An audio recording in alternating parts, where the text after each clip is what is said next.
Olá, turma, sejam bem-vindos a mais uma aula da disciplina Jogos e Brinquedos na Infância. Atendendo algumas solicitações de alguns alunos que me informaram que o áudio estava ficando um pouco baixo nas aulas anteriores, nós adotamos um novo método de gravação. E aí, para melhorar o áudio, né, estou usando um fonezinho aqui que funciona também como microfone. E aí, gravando nessas duas telas para que vocês possam ter uma melhor qualidade de áudio. Por isso que vocês vão, a partir de hoje, estar me acompanhando aqui no cantinho da tela de vocês, tá bom? Então vamos lá. Dando continuidade à nossa disciplina Jogos e Brinquedos na Infância, nós hoje vamos abordar, né, sobre o capítulo 3, que trata dos usos, costumes e brincadeiras na infância. Hoje, quando nós relembramos, né, algumas situações da época em que nós brincávamos pela rua, na frente da nossa casa, e se nós formos comparar, né, as brincadeiras que existiam na nossa época com o momento de hoje, principalmente nesse momento que nós estamos vivendo, nós percebemos que não existem mais, né, determinadas brincadeiras. Você percebe que há essa mudança, né, no quesito da criança de brincar, né? Hoje a criança prefere muito mais estar dentro de casa, num celular, no tablet, né, do que propriamente estar pela rua brincando de pira-garrafão, pique-esconde, né, pira-pega, enfim, né, várias brincadeiras que faziam parte dos nossos costumes, né? Então, já que nós estamos falando aí de costumes e brincadeiras na infância.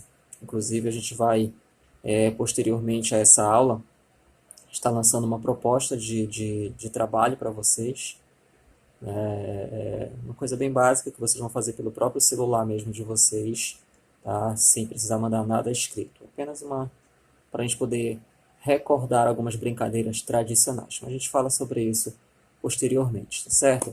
Então, olha só, quando eu falo dos costumes e das brincadeiras, né, desse momento usual da criança, eu estou me referindo também à própria criatividade que a criança tem, né? E quantas situações criativas surgem durante o dia a dia da criança brincando, né? Apesar de ainda existir hoje prevalecer muito essa questão tecnológica, nós ainda temos, né, principalmente dentro das escolas, que é, claro, né, o incentivo dos próprios professores fazer com que essa criança se socialize, já que a função da educação infantil é socializar, iniciar essa socialização da criança, né, é muito importante com que essa criança ela brinque, né? O brincar faça parte do processo de aprendizagem dela, né?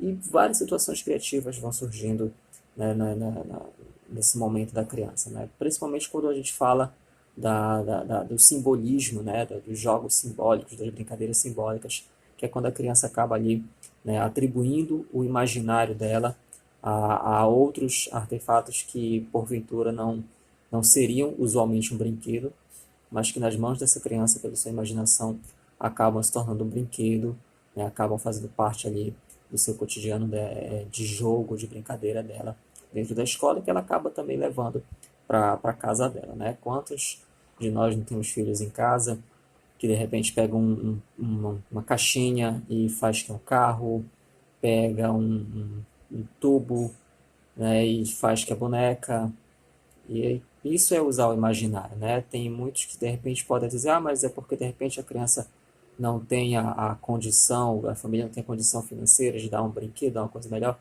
Eu discordo um pouco nesse ponto, porque eu tenho uma filha pequena e ela tem brinquedos e por vezes ela prefere uma caixa, prefere uma tampa, prefere uma outra coisa, né? Porque ela usa o imaginário dela e nós não devemos repreender isso, muito pelo contrário, nós devemos incentivar essa ação da criança, porque isso desenvolve o imaginário dela, certo?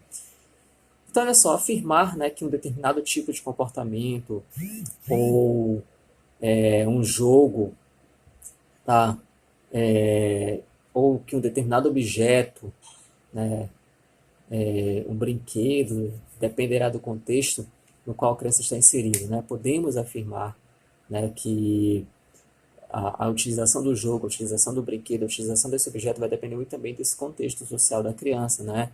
Por exemplo, utensílios da cozinha, como uma tampa de panela, uma colher, nas mãos de uma criança podem virar diversos objetos, diversos brinquedos, né? Uma tampa de panela pode virar a direção de um carro, né? A colher pode virar uma pá, e assim por diante, né? Então, nas mãos da criança, esse objeto ele acaba se transformando em um brinquedo, né? Então, conforme o uso, né? Nós estamos falando lá no nosso capítulo do uso, né? O usual da criança com relação ao brinquedo, né? Então, o uso que ela vai fazer dos objetos, né? Vai depender muito do momento ali do qual ela está vivenciando, né? Então, o comportamento poderá ser encarado como um jogo ou uma simples manipulação exploratória, né? Então, dependendo de como a criança está utilizando esse objeto, eu vou observar se ela está utilizando isso enquanto apenas um objeto exploratório ou enquanto um jogo, né? A criança pode também criar seus próprios jogos ali dentro do que ela está realizando com aquele objeto.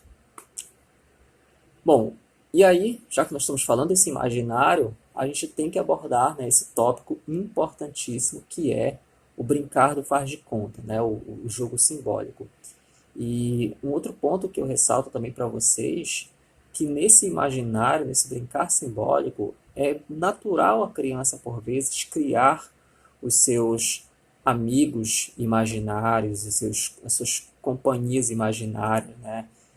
Ou então atribuir vida aos seus brinquedos, né? Um objeto inanimado, que é um urso de pelúcia, um boneco, uma boneca, ela acabar atribuindo vida a esse ser inanimado, né? Então, o Vygotsky, ele vem justamente a nos falar dessa simbolização, né? O Vygotsky nos diz o seguinte, que a simbolização por meio de objetos funciona como pré-condição para o aparecimento do jogo de papéis propriamente dito, né? Então, essa simbolização que a criança faz a determinados objetos vai proporcionar com que essa criança possa desenvolver em si, né, a ideia, o conceito do que viria a ser o jogo no momento ali que ela for praticar uma atividade desse porte, né?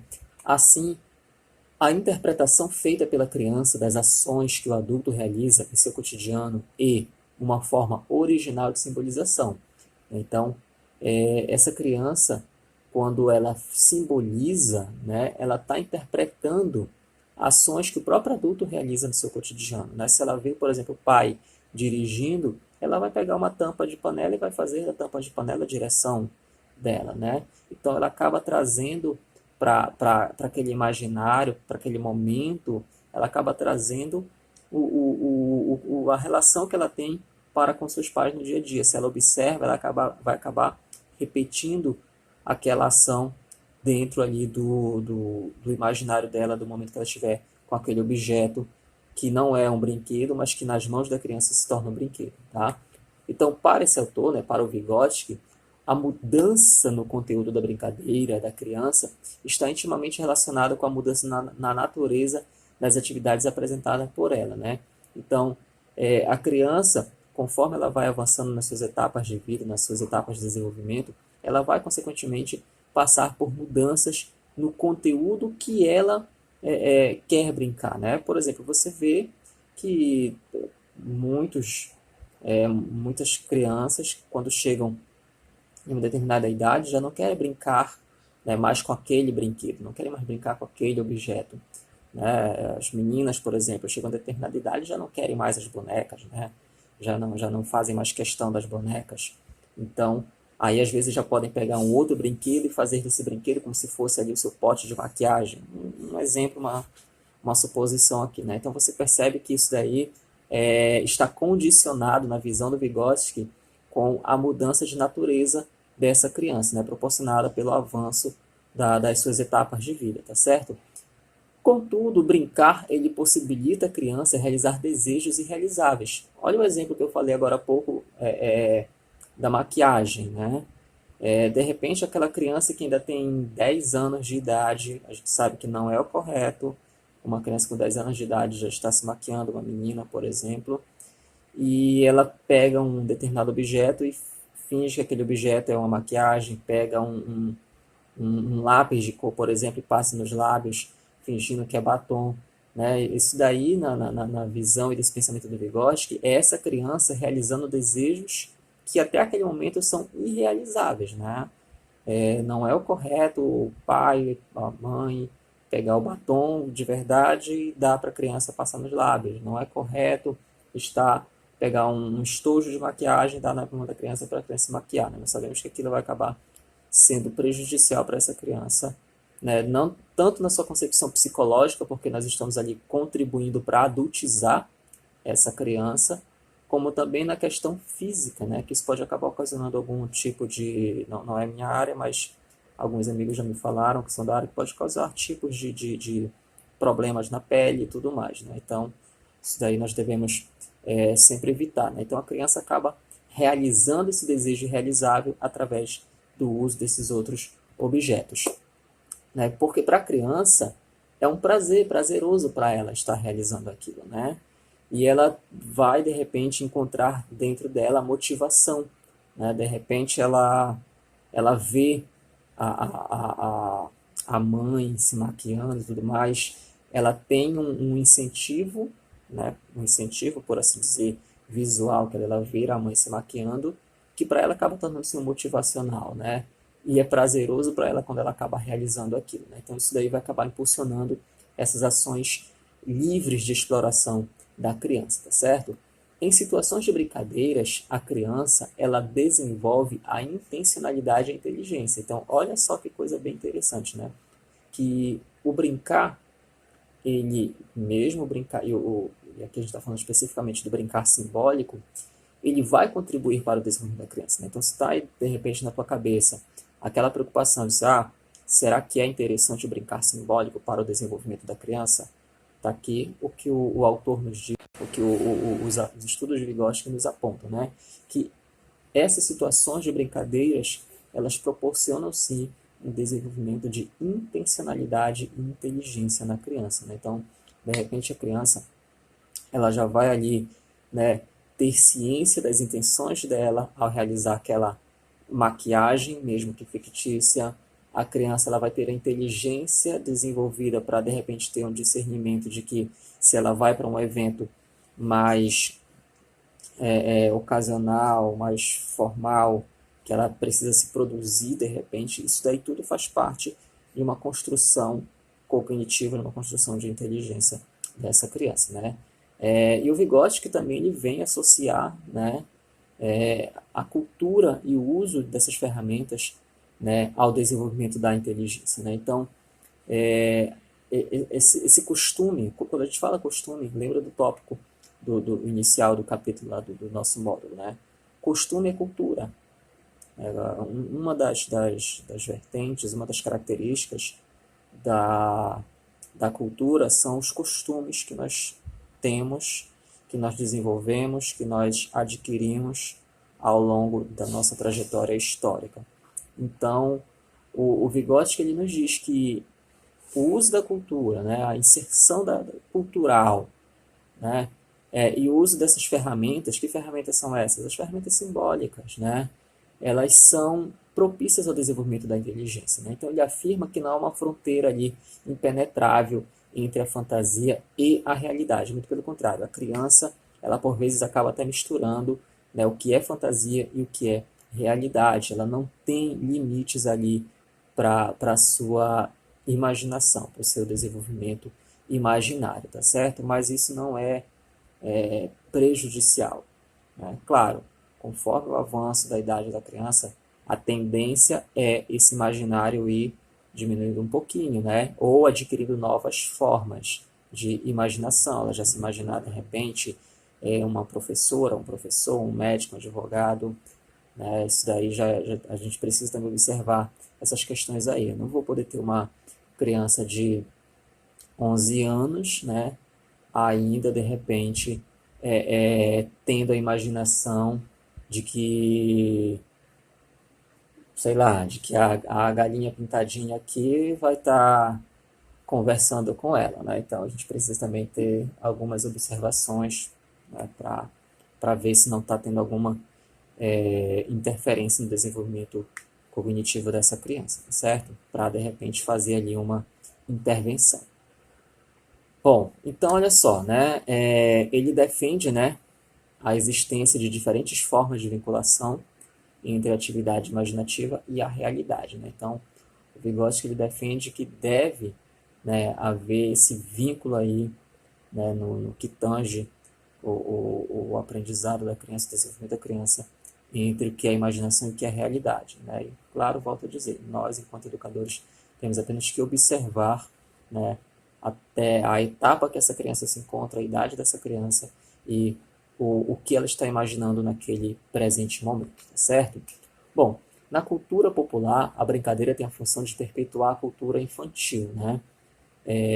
Então, desenvolvendo assim formas de convivência social e permitir o prazer de brincar, né? Então, a brincadeira ela acaba inserindo esse quesito cultura na vida da criança, né? Por exemplo, se você pai resolver ensinar uma brincadeira da tua época para o teu filho, nada mais é do que você trazendo, né, um ponto cultural para dentro da vida do teu filho, né? Eu tenho, por exemplo, a minha coleção completa daquele joguinho de futebol de botão.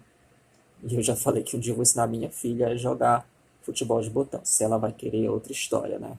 Mas tá lá. O que é isso? Nada mais é do que inserir, né, um pouco do costume, um pouco dessa característica cultural. Não que isso vá ser a única forma ou o único aprendizado cultural que ela terá. Muito pelo contrário, né? A criança é um sujeito histórico cultural. Nós, indivíduos, somos sujeitos históricos culturais. Então, nós aprendemos ao longo de toda a nossa vida, né?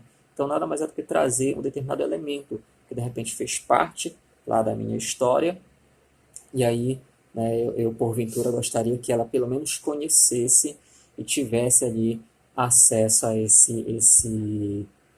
essa característica cultural, né, esse costume. Se ela vai seguir ou não, como eu falei, já é outra história, tá certo? Para a psicologia sócio-histórica, a essência da vida humana a essência da vida humana é cultural, tá? Faltou um acentozinho aí. Para a psicologia sócio-histórica, a essência da vida humana é cultural e não natural, né? Então, nós somos, né, para a psicologia sócio-histórica, sujeitos, né, frutos e resultados da nossa história, nosso contexto sócio-histórico, né? Essa seria a nossa essência, né? A história de vida que nós temos, a história de vida que nós trazemos desde o momento que nós nascemos até o momento atual no qual nós nos encontramos, tá certo? Portanto, a atividade lúdica, como a atividade criativa, surgem marcadas pela cultura, né? Então, quando eu estou trabalhando uma atividade lúdica com a minha criança, eu nada mais estou fazendo do que trazendo um pouco das vivências culturais para a vida dessa criança, né? Então, contribuindo para o enriquecimento mais ainda do contexto histórico, sócio-histórico, cultural dessa criança, tá certo? Mediadas, né, pelo sujeito com quem a criança se relaciona, né? Então, é muito importante o papel do docente. Na visão vygotskiana, por exemplo, nós sabemos que o desenvolvimento da criança se dá pela interação dela com o meio. Geralmente, esse meio, o sujeito mais velho está ali inserido para poder contribuir com esse desenvolvimento da criança, né? Então, esse sujeito seria esse mediador aí citado pelo autor, tá certo? Bom, então chegamos aí ao fim, né, desse capítulo. Espero que vocês possam ter compreendido um pouquinho aí do nosso conteúdo, tá? A aula de hoje ela está na unidade 1, páginas 36 a 41, tá certo? Então, que vocês possam aí fazer uma boa leitura, ter um bom estudo. Não se esquece que no horário da nossa aula, nós estaremos online para tirar as possíveis dúvidas de vocês, tá bom? Se o áudio estiver melhorado, por favor, deixem o feedback de vocês aí nos comentários, tá? E aí se inscreve também no canal que a gente vai estar gravando alguns vídeos fora de conteúdo para estar contribuindo aí com o aprendizado de vocês cada vez mais, tá bom, gente? Então, bons estudos, tchau, tchau e até a próxima.